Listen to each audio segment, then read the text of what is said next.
Hello, everybody. Welcome back. Once again, we've been on a little bit of a break. Rutherford County was off last week, but we're going to be on this week. We will skip next week, and I'm sorry, and I know Richie's going to complain, but we've got Georgia Wireless next week, Richie, and I'm going down. I'm going to try to do some marketing and shoot some pictures, so we'll be off next week. And then we'll wrap it up with our final show headed into the 28th, that Saturday, and the 27th being that Friday. But a lot of football still left to be played.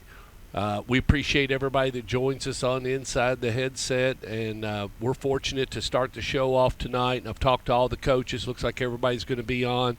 But we're going to start it off at where we went last. And that was this past Friday night. We made the trip to Birmingham, and we went down and saw Helena, and they're now 7-0 as they beat Briarwood 28-24. And we've got on the phone with us the head coach of the Helena Huskies, our host, and the guy that took care of us, head coach Richie Busby. How you doing tonight, Coach? I'm good, Stuart, and thank y'all for coming down. I hope you enjoyed it. Had a good trip. I know you hit a little traffic coming down. Wish we would have played a little better, but, you have those nights.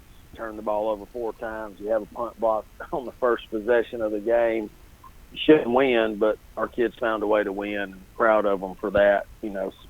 We had played 8 straight weeks without a break and mentally exhausted. And not to take anything away from Briarwood, I thought they were going to really challenge us, and they did, especially with their run defense. So, as you saw, it was a good game. It was helter-skelter, a lot of mistakes on both sides, but luckily we came out on top. For a team that doesn't pass that much, and maybe I'm not as that familiar because I didn't get a chance to watch that much Briarwood, and I if I watch a game, I like to watch it with the announcers and hear the names so I can get used to what I'm getting ready to go into. But what little I did see, I mean, they made some passes at some times when it was money ball, and it got kind of scary there from time to time because they were very capable of taking that win away from you. 100%. I think probably their mindset going into the week was to limit our offensive possessions and give themselves a chance to win it in the fourth quarter, and by golly, they did all of that. And we talked about all week we didn't need to have a block kick or a touchdown in the special teams, and sure enough we did all of that we didn't need to do. But they're very good on defense, and they've gotten better. They had 2 losses coming into this game, and one was to 7A Spain Park, largest classification in our state, and the other one was to Clay Chalkville, who beat Thompson the week before. Tells you, if people don't know who Clay Chalkville is, they know who Thompson is, and they had beat them on ESPN the week before. So their 2 losses were quality losses, so we knew we were going to have our hands full, and they had 9 returning guys on defense that were all seniors. So, we had lost our outside receiver the week before, so we were going to have a hard time finding yards, and sure enough we did, but we found enough to win the game. Yeah, and I thought special teams. I need you to turn the volume to 9 on the 2 little things, not all the way to 10, just a little bit off on 9, and that'll help us with our transmission back to the people that are watching. Thank you, Judy, as she's making some minor adjustments to help give you a little more audio, which will hit the board a little better. Now's it hitting the board on the camera, Judy? Yeah, okay, good. I just want to make sure. That was just a little, I back it off a little bit when I do those other interviews. So anyway, and, special teams came into play. There was some blocked punts. I mean, there was some kooky plays. That one play where they punted it, and they actually punted it off their own guy. And then there was, like you said, some turnovers. There was some interceptions and some key interceptions, and they're bull rushing you and putting pressure on the quarterback. Yeah, their front 4 is very talented. We knew that going in, and like I said, we had a block punt. They kicked one off themselves, or we blocked it. They missed a field goal.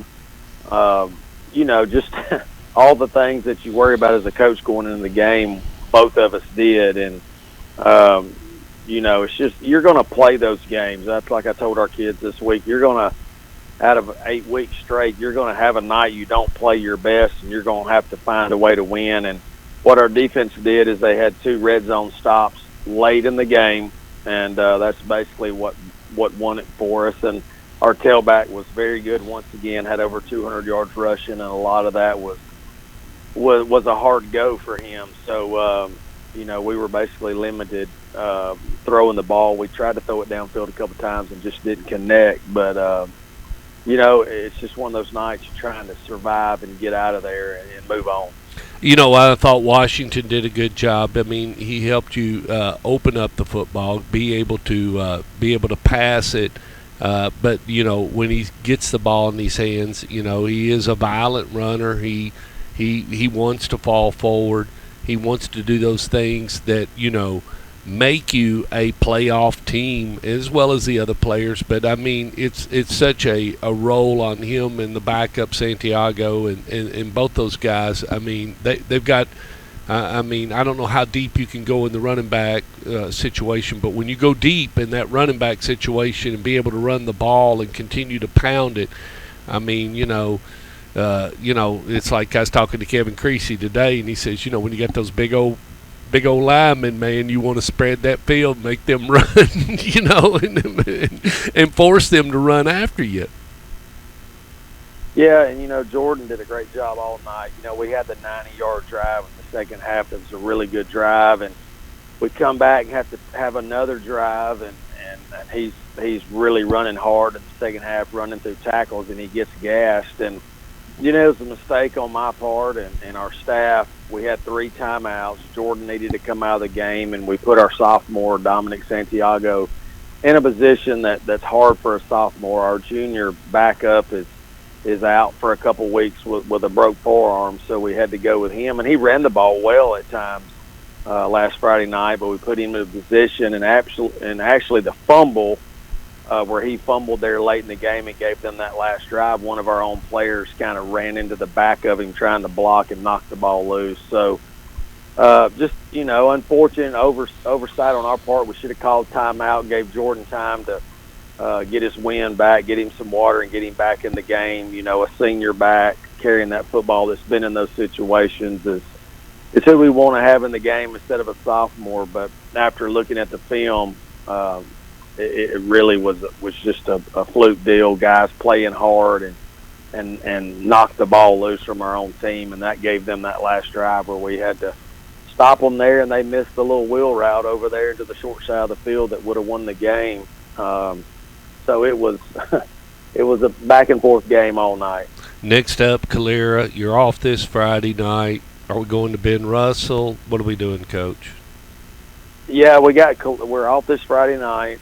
We got Calera next week. If we win that game, we should, based on what's happening right now, be guaranteed a 1 or 2 seed, which hosts the first round. But there's still a scenario where there could be a 3-way tie if we go to Ben Russell and don't take care of the business the next week. It could be us, Ben Russell, Homewood in a 3-way tie, and then it comes down to our tiebreakers in the state, which will come down to defeated non-region opponent wins.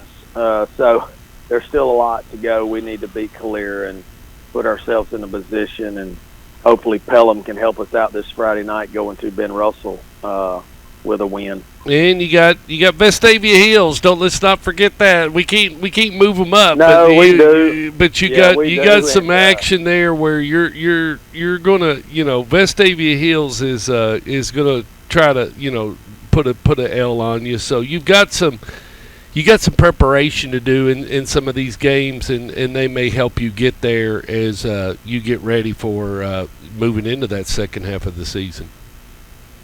Yeah, Vestavia is one of the top 7A teams in the state, and I think it'll be interesting. I mean, both of us are going to be in the playoffs, and we'll just have to see when we get to that point in 4 weeks who we're going to play, how long we're going to play them. The game really does not have any bearing on the state playoffs, but it does as far. I mean, they're 15 miles down the road, close here, so you want to have a good performance against them, but at the end of the day, it means absolutely nothing moving forward. So you gotta weigh that and see how it helps you or hurts you. I'm a believer that you just go play, and what happens happens. I don't think you can protect kids in this game from injuries. I really don't. I mean, they get hurt in practice in a walkthrough, step on a foot or something. So we'll just have to see how we're going to play it, where we're at injury-wise, who we get back between now and then. We had our third ACL tear of the year the other night. One of our offensive linemen, which you probably saw, went down, and those ACLs are kind of like a virus. Once they start, they just start building up, and then you may go years without another one. But we've had our fair share of them this year.